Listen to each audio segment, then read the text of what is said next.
After Ronnie O'Neal said he wasn't sorry for the murders of his girlfriend and 9-year-old daughter with special needs during his sentencing, the judge then spoke.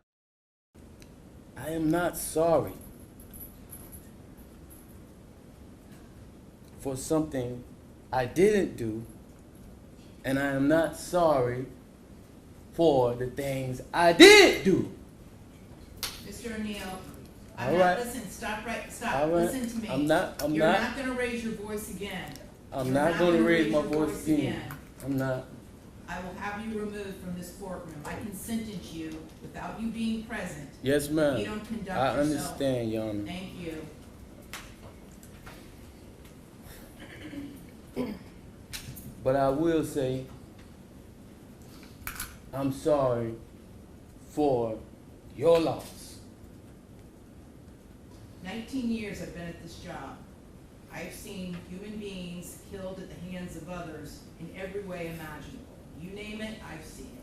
Shootings, stabbings, drownings, suffocatings, blown apart by cars in DUI manslaughter cases. Horrible things.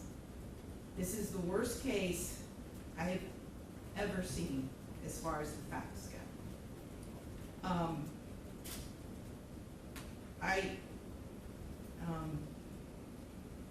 When the person from fire department, when he testified, and when he said that he retrieved the body of Ronivia O'Neal from the home, and all he could do was sob. It took every ounce I had not to start sobbing too. Because there is no way any person with any feeling could have witnessed or seen the photos of what occurred that night and not be haunted for the rest of your life. I know I will be. For the rest of my life, I'll be haunted by what I saw as far as the evidence and just the abject cruelty of it all. The abject cruelty. And I was aware, because I reviewed a lot of the discovery ahead of time, as you well know, did a lot of in-camera inspection of a lot of documents. And I was aware there was some evidence, at least, that when you needed to recover from your gunshot wound, that neither your parents nor your Aisha, Ms. Robinson, would let you come recover at their home. I don't know if it's true or not. I'm not going to get into a dispute. I'm just mentioning there was some evidence referencing that in the records. And all I could think about, because I knew that Miss Barron was not with you romantically at the time.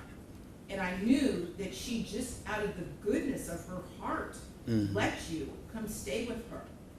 And it is beyond tragic that that critical decision ended in so much horror for her and for her children. It is unspeakably cruel what happened as a result of that one decision. The way that Ms. Barron died was horrific, and that 911 call, which captured truly all of it. You heard, and everyone who's heard that 911 call heard a death scream.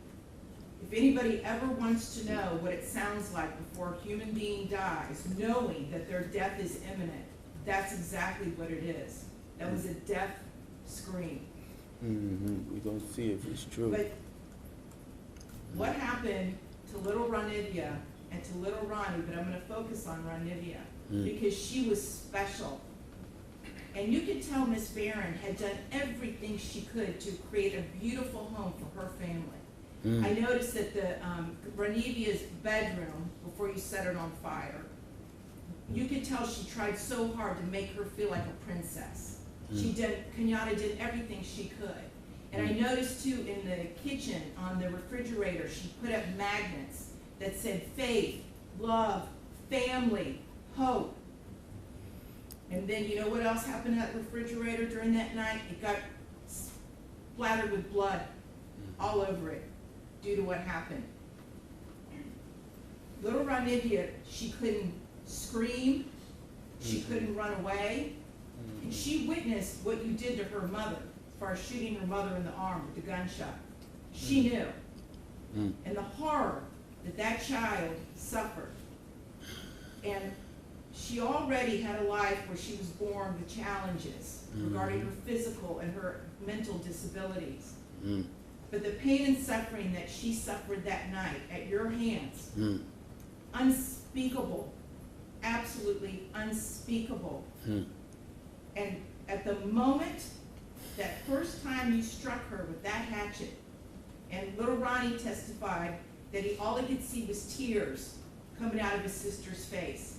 At that moment, that child knew she was being betrayed in the cruelest, most tragic and sorrowful way that a child could ever be betrayed. She was being betrayed by her parent, the one person that should be there to protect their children and love them and keep them from harm. And that was the last thing that child felt before she passed on from this earth, was your utter, cruel betrayal to her.